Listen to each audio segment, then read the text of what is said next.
आप सभी लोगों का स्वागत है आपके अपने YouTube channel future online classes में। और एक नए वीडियो में आप सभी लोगों का स्वागत है। आशा करता हूं कि आप सभी लोग अच्छे होंगे और निवेदन है कि चैनल पर नए हैं तो चैनल को सब्सक्राइब कर लेंगे, बेल आइकन को प्रेस कर लेंगे। आज हम लोग बात करने वाले हैं कि जो आपके डीएलएड के जो है सेकेंड ईयर आपके जो है स्टार्ट हो चुके हैं, जिनका सेशन आपका जो है 2022 से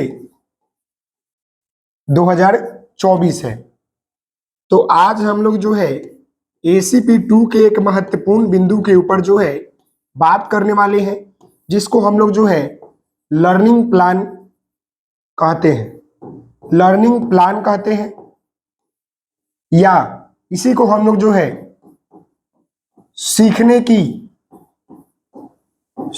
की योजना कहते हैं। और यह जो है आपका ACP 2 का भाग है, जो कि आपका टोटल जो है 75 नंबर का होता है। और टोटल आपको जो है ACP 2 के दौरान स्कूल एक्सपीरियंस प्रोग्राम 2 जो कि आपका सेकेंड ईयर में 400 नंबर का होता है। तो ये 400 में जो है आपका ये जो आपका लर्निंग प्लान होता है वो आपको कितने बनाने होते हैं। तो लर्निंग प्लान आपको जो टोटल होते हैं वो आपको 75 बनाने होते हैं। और यह 75 जो होते हैं आपके टोटल जो मार्क्स होते हैं, अगर हम यहाँ पर बात कर ले टोटल मार्क्स की बात कर लेंगे तो यह जो है आपके 75 नंबर के होते हैं। और आपको जो लर्निंग प्लान बनाने होते हैं वो कौन कौन से विषय के बनाने होते हैं उसके ऊपर भी बात कर लेते हैं, ताकि आपको दिक्कत नहीं हो। तो हम यहाँ पर जो है लर्निंग प्लान के सब्जेक्ट के ऊपर बात कर ले। तो जैसे कि मैं आपको बता दूं, आपके जो लर्निंग प्लान होते हैं, आप डीएलएड कर रहे हैं, बीएड करेंगे तो उसकी बात अलग हो जाती है। डीएलएड कर रहे हैं तो इसकी बात जो है क्लास 1 से लेकर जो है 5 तक होता है। क्लास आपके क्या होते हैं 1 से लेकर आपके 5 तक होते हैं। और एक आपका जो होता है मेथड पेपर होता है। हम बात करेंगे यहाँ पर एक आपका मेथड पेपर, जिसको हम लोग जो है S9 बोलते हैं, जो कि आप सभी लोगों का अलग अलग होगा। जो क्लास 6 to 8 के लिए होता है, जो क्लास 6 to 8 के लिए होता है। तो जो लर्निंग प्लान बनाने होते हैं आपके 5 सब्जेक्ट के ऊपर बनाने होते हैं, और सभी का जो है 15-15 बनाने होते हैं। सबसे पहले हम बात कर लेंगे तो हिंदी का बनाने होते हैं, फिर आपका जो है इंग्लिश का बनाना होता है, और फिर आपका जो है मैथ का बनाना होता है। फिर आपका एक जो होता है SST बोलिए, या इसको जो है पर्यावरण अध्ययन बोलते हैं, इन्वायरमेंटल स्टडी बोलते हैं। पर्यावरण अध्ययन का बनाना होता है, ये होता है। और लास्ट में आपका यहाँ पर मेथड पेपर होता है। यहाँ पर आपका मेथड पेपर होता है जो कि 6 to 8 क्लास के लिए आपको बनाने होते हैं। यानी कि आपको हिंदी, इंग्लिश, मैथ, पर्यावरण अध्ययन और मेथड पेपर, ये 5 सब्जेक्ट हो गए जो कि आपको 15-15 बनाने होते हैं। तो देखिए 5 गुने 15 कीजिएगा तो ये आपका 25 यानी कि 75 हो जाएगा। और ये आपका 75 लेसन प्लान बनाने होते हैं पूरे आपको ACP 2 के दौरान, और 75 नंबर के ये आपके होते हैं। समझ गए? काफी मुश्किल काम है ये बनाना, लेकिन इजी भी है। जब मैं आपको बता दूंगा तो आपको दिक्कत नहीं होगी, लेकिन ये बनाना आपको बहुत ही मुश्किल काम है, क्योंकि 75 आप लेसन प्लान बनाइएगा तो एक लेसन प्लान आपको जो है 3 से 4 पेज में होते हैं। तो 4 गुने अगर 75 कर लीजिएगा तो 4×5 = 20 हो गया, बचा 2, और 28 अगर 2 जोड़ेंगे तो 30, यानी कि अप्रॉक्स आपके जो है 400 पेज के आसपास चला जाता है। 4 पन्ना से ऊपर भी कभी कभी हो जाता है, वो आपके लिखने के ऊपर डिपेंड है। समझ गए? तो काफी मुश्किल काम है। अब मैं आपको जो है इसके फॉर्मेट के ऊपर ले चलेंगे, और जहां पर मैं आपको बताऊंगा कि कैसे आपको जो है बनाना है और किस फॉर्मेट पर आपको जो है बनाने होते हैं। तो यह जो है आपको हम यहाँ पर फॉर्मेट लाए हैं, और जैसे कि आप यहाँ पर फॉर्मेट देख सकते हैं, यह क्या है आपका फॉर्मेट है। यहाँ पर देख सकते हैं, इसको हम लोग लर्निंग प्लानिंग बोलते हैं या लेसन प्लानिंग बोलते हैं। इसको लेसन प्लान बोलिए या लर्निंग प्लान बोलिए, हिंदी में इसको सीखने की योजना क्रमांक बोलते हैं। समझ गए? ये होता है, ये जो है आपका फॉर्मेट है। एक बच्चे ने मुझे भेजा और बोला तो मैं इसके ऊपर ही बना देता हूं, क्योंकि यही फॉर्मेट जो है सभी कॉलेज और स्कूल में ही रहते हैं। जितने भी आपके डाइट कॉलेज है, बीएड के भी यही फॉर्मेट होते हैं। समझ गए? तो इसको बनाने के पहले मैं आपको बता दूं, एक एक कर मैं यहाँ पर भरकर बता दूंगा ताकि आपको दिक्कत नहीं होगा। लाइव में आपको बता रहा हूं ताकि आपको दिक्कत नहीं हो। आप सभी लोगों से निवेदन है अंत तक वीडियो को देखिएगा ताकि आपको दिक्कत नहीं हो। जैसे कि यहाँ पर प्रशिक्षु का नाम है, तो यहाँ पर प्रशिक्षु के नाम में आप लिख दीजिए। यहाँ पर मैंने अपने भाई का नाम लिख दिया, अभय आनंद। अब विद्यालय का नाम है तो यहाँ पर उत्क्रमित मध्य विद्यालय, देखिएगा उत्क्रमित मध्य विद्यालय, यहाँ पर हमने सोनपुर लिख दिया। यहाँ पर हमने सोनपुर लिख दिया। थोड़ा सा मैं छोटा कर लेता हूं ताकि मुझे लिखने में बनेगा, तो ये मैंने लिख दिया। अब यहाँ पर कक्षा हम जो है तीसरी की बात कर रहे हैं। यहाँ पर हमने कक्षा जो है 3 लिया है, हमने कक्षा 3 ले लिया। घंटी की बात कर लेंगे तो सेकेंड। तिथि की बात कर ले तो आज का तिथि हम ले लेते हैं, आज का हम तिथि जो है ले लेते हैं, आज का हमने तिथि ले लिया। अब विषय की बात कर लेंगे तो हम यहाँ पर जो है हिंदी का ले लेते हैं। हम जो है यहाँ पर हिंदी, सॉरी हम यहाँ कक्षा 5 का ले लेते हैं, कक्षा 5 का यहाँ पर ले लेते हैं। चलिए कक्षा 5 का मुझे एक चैप्टर का नाम याद है इसीलिए मैं ले रहा हूँ। यहाँ पर देखिए इकाई की बात करेंगे तो यानी कि इकाई जो है हमारा 1 है, यानी चैप्टर 1 है। समझ गए, क्लियर हो गया। अब यहाँ पर विषय वस्तु की बात कर ले, यानी कि आपका पाठ क्या है। तो हमने लिखा हिंद देश के निवासी, हमने यहाँ पर लिखा हिंद देश के निवासी, के यहाँ पर हमने निवासी, हमने ये लिख दिया। ये चैप्टर आपका पहला है हिंदी का, क्लास 5 का, देखिएगा। अब ये इतना काम आपका हो गया, ये तो इजी था। अब ये देखिए शिक्षण से पहले किया जाने वाला कार्य। अब जैसे पढ़ाने से पहले करना क्या है आपको वो समझिएगा। यहाँ पर लिखा गया है नए विषय वस्तु की चर्चा शुरू करनी है, पिछली क्लास के विषय वस्तु का विस्तार करना है। अब ये समझिएगा 2 बिंदु को। जैसे कि जब भी हम कोई चीज को पढ़ाते हैं तो एक दिन में क्लियर नहीं होता है, कोई कोई ऐसे चैप्टर होते हैं जो कि 2 से 3 दिन लग जाते हैं। अगर मान लें कि हमको नया चीज पढ़ाना है तो यहाँ पर लिखा गया है नए विषय वस्तु की चर्चा शुरू करनी है, तो हमें जो है नया विषय पढ़ाना है तो हम यहाँ पर टिक कर देंगे, इसमें कुछ नहीं करेंगे। अब मान ले कि हमने जो है कल एक चैप्टर पढ़ाया था और कुछ भाग बच गए थे, आज भी मुझे वही चीज पढ़ाना है, तब जाकर हम यहाँ पर टिक करेंगे। समझ गए। आगे यहाँ पर देखिएगा, इसमें यह विषय वस्तु इस कक्षा के पाठ्यचर्या में उल्लेखित किन उद्देश्य बिंदुओं से जुड़ा हुआ है, सामान्य उद्देश्य और विशिष्ट उद्देश्य लिखना है। अब इसको समझिएगा। इतना समझने के बाद मैं आपको थोड़ा ले चलता हूं ऊपर, और इतना समझने के बाद यहाँ पर देखिएगा।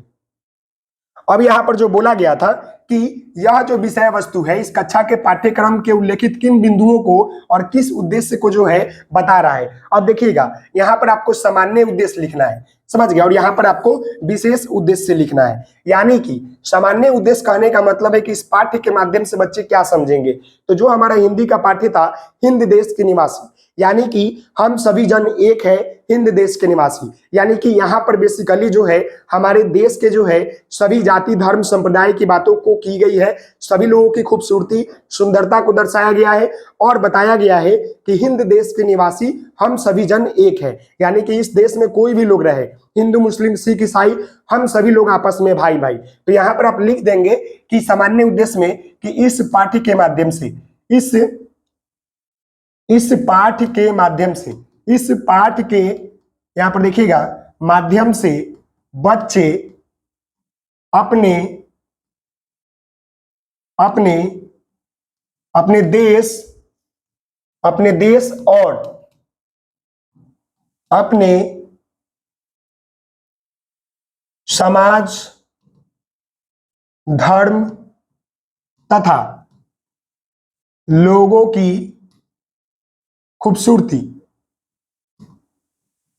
यहां पर सही से लिखा नहीं रहा है, खूबसूरती को जानेंगे तथा भाईचारा तथा प्रेम की उन्नति लिख सकते हैं कि और बढ़ेंगे और द्वेष को खत्म, यानी कि और जो है अपने अंदर छुपे हुए द्वेष को खत्म करेंगे। ये सारी बातें यहां पर लिख सकते हैं, ये हो गया। अब यहां पर विशिष्ट उद्देश्य की बात किया है तो यहां पर आपको पॉइंट वाइज लिखना पड़ेगा। यहां पर आपको जो है पॉइंट वाइज 2-4 लिखना होगा। जैसे सबसे पहले लिखिए बच्चे देश प्रेम बनेंगे, बच्चों को प्रेम व मित्रता की खूबसूरती पता चलेगा, पता चलेगा, ये लिख दीजिए। फिर यहां पर तीसरा में लिखिए कि इस कहानी के माध्यम मतलब लिख सकते हैं कि बच्चे देश की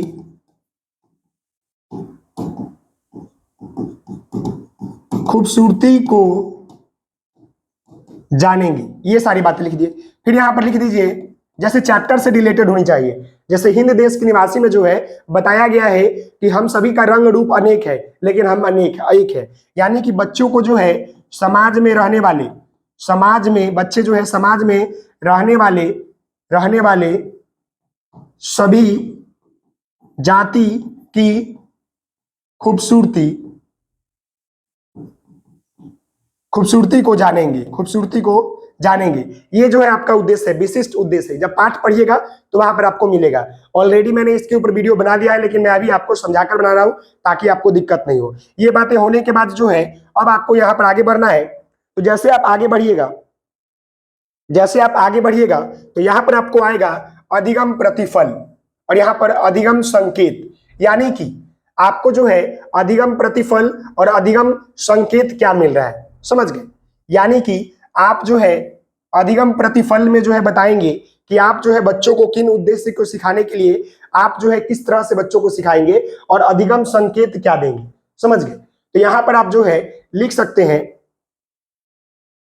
यहां पर जो है अधिगम प्रतिफल में लिख सकते हैं कि बच्चे जो है इस पाठ के माध्यम से जो है अपने देश की खूबसूरती को समझेंगे और हमारा जो कर्तव्य रहेगा वो क्या रहेगा, बच्चों को जो है उस चीज के बारे में बताना और उस चीज के बारे में जागरूक करना, समझ गए। दूसरा यहाँ पर है अधिगम संकेत की बात करेंगे। यानी कि संकेत कैसे देंगे, तो हम जो है बच्चों को जो है तरह तरह के एग्जाम्पल देकर जो है अधिगम संकेत की तरफ ले जाएंगे। तरह तरह की एक्टिविटी करके जो है हम चैप्टर के उद्देश्य की तरफ उन्हें ले जाएंगे। ये बातें लिखने के बाद यहाँ पर जो है क्या मैंने इस विषय वस्तु का शिक्षण पहले किया है, ये प्रश्न यहाँ पर आएगा।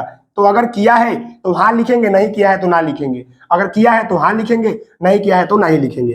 कक्षा में विद्यार्थियों के पास इस विषय वस्तु से संबंधित कितनी आधारभूत समझ हो सकती है। यानी कि हिंद देश के निवासी यह जो चीजें है इसके बारे में बच्चों के पास पहले से नॉलेज है या नहीं है। देखिए बहुत कम यहाँ पर है, थोड़ा बहुत और यहाँ पर बहुत अधिक। तो यहाँ पर आप टिक लगा दीजिएगा थोड़ा बहुत। यानी कि हिंद देश के निवासी के बारे में, इस विषय वस्तु के बारे में पहले से बच्चों के पास थोड़ा बहुत जो है नॉलेज है, अपने समाज, अपने देश के रीति रिवाज और अपने जाति वाति के बारे में थोड़ा सा उनके पास नॉलेज है। ये होने के बाद अब यहाँ पर जो है आगे बढ़िएगा और आगे जाने के बाद जो है यहाँ पर देख सकते हैं कि आपका एक और महत्वपूर्ण बिंदु आ गया, विषय वस्तु, उप विषय वस्तु का विवरण, संक्षिप्त परिचय तथा महत्वपूर्ण तत्व। यानी कि यहां पर जो है जो आपका विषय वस्तु है, जो आपका हिंद देश के निवासी है, हिंद देश के निवासी यह आपका विषय वस्तु हो गया। इसके बारे में जो है आपको संक्षिप्त वर्णन कर देना है कि यह पूरा जो है पाठ का क्या मतलब है। तो आप यहाँ पर बता सकते हैं कि यह जो हमारा पाठ है हिंद देश का निवासी, इसके माध्यम से जो है बच्चों को बताना चाह रहे हैं कि हमारे देश में जो है जितने भी विविधताएं हैं, यानी अनेक प्रकार के जाति धर्म के लोग रहते हैं, अनेक चीजें पाई जाती है, लेकिन हम सभी जने क्या है, एक है। जहां पर हमारे देश की बात होती है वहां पर हम सभी लोग जो है एकता का स्वरूप देते हैं, यानी कि एकता का परिचय देते हैं। वहां पर हम लोग अलगाव नहीं करते हैं। क्यों नहीं हमारी जाति अलग हो, क्यों नहीं हमारी पहनावा अलग हो, क्यों नहीं हमारी भाषा अलग हो, लेकिन जहां पर भी देश की बात आती है वहां पर हम लोग एक तरीके से खड़े होकर अपने देश की खातिर लड़ते हैं। यही इसका मेन उद्देश्य है। बाकी आप लोग बनाइएगा तो समझ में आ जाएगा। यहां पर देखिएगा मैं आपको बताना चाहूंगा कि ये चीजें लिखने के बाद, यानी कि आप विषय वस्तु के विवरण लिखने के बाद जैसे आप आगे बढ़िएगा तब आपको जाकर जो है यहाँ पर एक और बिंदु आएगा कि सीखने सिखाने की विधि तथा उनका विधियों का चुनाव क्यों गया। यानी कि आपको जो है बताना है कि इस पाठ को पढ़ाने के दौरान आपने किस विधि का प्रयोग किया। तो हम जो है यहाँ पर रोल प्ले मेथड का प्रयोग करेंगे, रोल प्ले मेथड का प्रयोग करेंगे, समझ गए। रोल प्ले मेथड का प्रयोग करेंगे। यहाँ पर हमने व्याख्यान विधि का प्रयोग करेंगे, समझ गए। यहाँ पर हम जो है कहानी विधि का प्रयोग कर सकते हैं, ये सब विधि का नाम है। यहाँ पर हम जो है नाटक विधि का प्रयोग कर सकते हैं, समझ गए, ये सभी विधि। लेकिन इस चैप्टर को पढ़ाने के लिए आपको जो है रोल प्ले मेथड करवाना बेहद जरूरी होगा।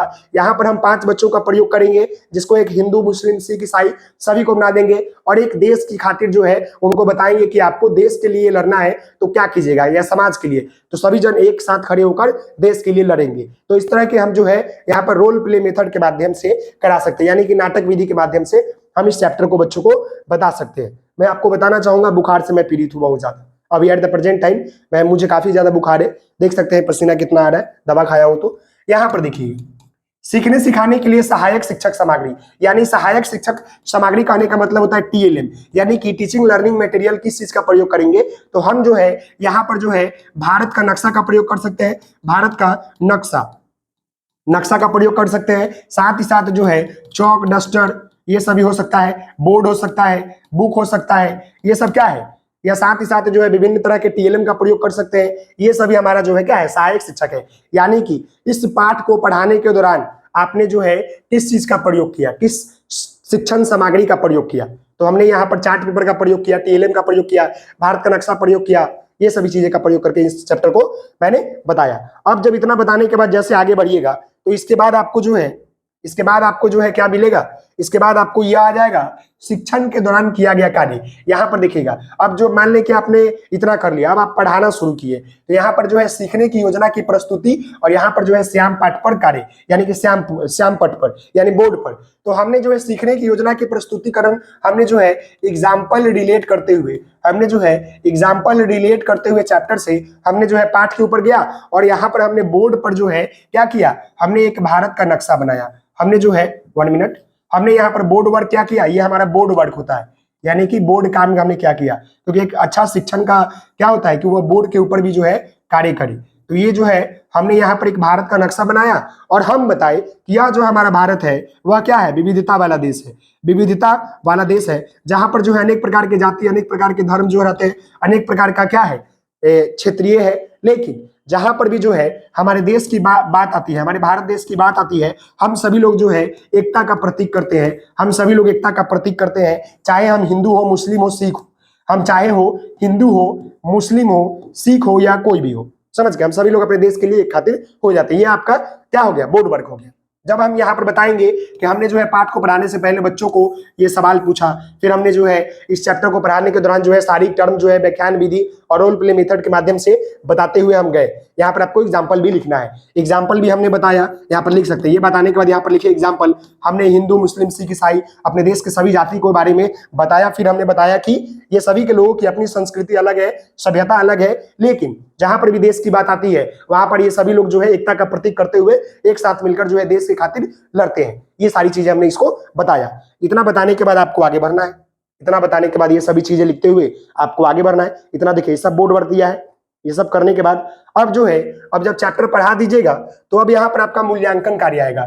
ये मूल्यांकन कार्य कहने का मतलब है कि आपने जो चैप्टर अभी जस्ट पढ़ाया, क्या बच्चों को समझ में आया कि नहीं आया, इसके लिए आप मूल्यांकन कीजिएगा। तो इसके लिए 1-2 प्रश्न पूछिएगा, 1-2 जो है प्रश्न पूछेगा। अगर बच्चे जो है प्रश्न का जवाब दे देते हैं तो ये आपका मूल्यांकन सही हो जाएगा। ये मूल्यांकन करिएगा ताकि आपको पता चले कि हमने जो चैप्टर पढ़ाया बच्चों को वह समझ में आया कि नहीं आया। इतना करने के बाद जब आप आगे बढ़िएगा तो अब जो है इसमें बहुत सारे टर्म जो है छूट गए हैं। यहाँ पर आपको होमवर्क भी देने होते हैं, लेकिन यहाँ पर शायद इस बिंदु में नहीं है। अब देखिए, जब शिक्षण के बाद किया जाने वाला कार्य, यानी कि आपने चैप्टर पढ़ा दिया, अब यहाँ पर देखिएगा कि क्या विद्यार्थियों ने उस उद्देश्य को समझा जिसके लिए विषय वस्तु था, और इसका मूल्यांकन अथवा किया कि नहीं किया। तो आप लिख दीजिए कि हाँ, जिस चैप्टर को मैंने पढ़ाया उसका बच्चों ने उद्देश्य को समझा, या मैंने जिस चैप्टर को पढ़ाने का उद्देश्य रखा था वो बच्चों ने समझा, और हमने जो है यहाँ पर मूल्यांकन किया। दूसरे यहाँ पर आपका देखिए क्या है, क्या इस विषय वस्तु को फिर से कक्षा में चर्चा करने की आवश्यकता है या क्यों नहीं। तो बोल सकते हैं इस विषय वस्तु को चर्चा करने की आवश्यकता नहीं है, क्योंकि बच्चे जो है इस चैप्टर के उद्देश्य को समझ चुके हैं। बस हो गया। यहाँ पर तीसरा प्रश्न देखिए, विद्यार्थियों द्वारा पूछे गए प्रमुख सवाल क्या थे और कितने विद्यार्थियों ने प्रश्न पूछा। तो यहाँ पर लिख सकते हैं 2 विद्यार्थियों ने प्रश्न पूछा, और क्या पूछा तो अपने अनुसार बना लीजिए। एक विद्यार्थी ने पूछा कि सर हमारा देश में जो है कितने प्रकार की जाति होती है, और एक बच्चों ने पूछा कि सर हमारे देश की जो सीमा होती है वो कितने देशों के साथ जुड़ी होती है। ये 2 प्रश्न हो गया, समझ गए। अब यहाँ पर आगे यहाँ पर एक और बिंदु है कि मैंने उन सवालों को कैसे समझाया, क्या विद्यार्थियों को स्वयं उन सवाल को हल करने का मौका दिया। तो जो ये 2 प्रश्न पूछा गया था, सबसे पहले मैंने जो है विद्यार्थियों से इस सवाल को किया कि अगर किसी को मालूम है तो बता दो, नहीं तो उसके बाद क्या किया कि मैंने उन सवाल को जो है एग्जाम्पल के माध्यम से बच्चों को बताया। हो गया इतना। इतना होने के बाद आपको जो है आगे बढ़ना है। इतना जब हो जाएगा तो आपको जो है आगे बढ़ना है, और आगे भी जो है बहुत सारे बिंदु है। देखिएगा, आगे जब बढ़िएगा तो यहाँ पर आपका बिंदु आ जाएगा कि इन विषय वस्तु के सीखने सिखाने की किस प्रकार के संसाधनों का प्रयोग किया गया। तो यहाँ पर लिख दीजिएगा टीएलएम के बारे में कि हमने जो है इस पाठ को पढ़ाने के दौरान कौन कौन से टीएलएम का प्रयोग किया। आगे देखिए, इस विषय वस्तु को यदि दोबारा पढ़ाना हो तो सीखने सिखाने की योजना में क्या बदलाव करेंगे। तो यहाँ पर आप लिख सकते हैं कि अगर इस पाठ को दोबारा पढ़ाना हो तो विधियों में हम कुछ प्रयोग कर सकते हैं, बाकी कुछ सही है। अगला यहाँ पर देखिएगा, इस विषय वस्तु से संबंधित कोई ऐसा सवाल जिसे आप संस्थान के संकाय सदस्य से चर्चा करना चाहते हैं। तो यहाँ पर लिख दीजिए नहीं, कोई ऐसा सवाल नहीं है। अगर कोई सवाल आपके मन में आ रहा है तो यहाँ पर लिख कर पूछ सकते हैं। फिर कोई अन्य टिप्पणी तो नहीं, अन्य टिप्पणी नहीं। और यहाँ पर आपका जो है मेंटर का हस्ताक्षर हो जाएगा, यहाँ पर आपका हस्ताक्षर हो जाएगा, खत्म। देखिए मेरी तबीयत खराब है, फिर भी मैं आप सभी लोगों के लिए कर रहा हूं। यही जो है आपका लेसन प्लान होता है, इसी तरह आपको बनाने होते हैं। तो आशा करता हूं कि आपको ये वीडियो पसंद आया होगा, और जहां भी आपको दिक्कत होगा कमेंट बॉक्स में कीजिएगा। मिलते हैं नेक्स्ट वीडियो में, तब तक के लिए धन्यवाद। Thank you so much. जय हिंद जय भारत। मेरी बुखार लगा हुआ है, काफी ज्यादा गला फंस रहा है। ओके, धन्यवाद।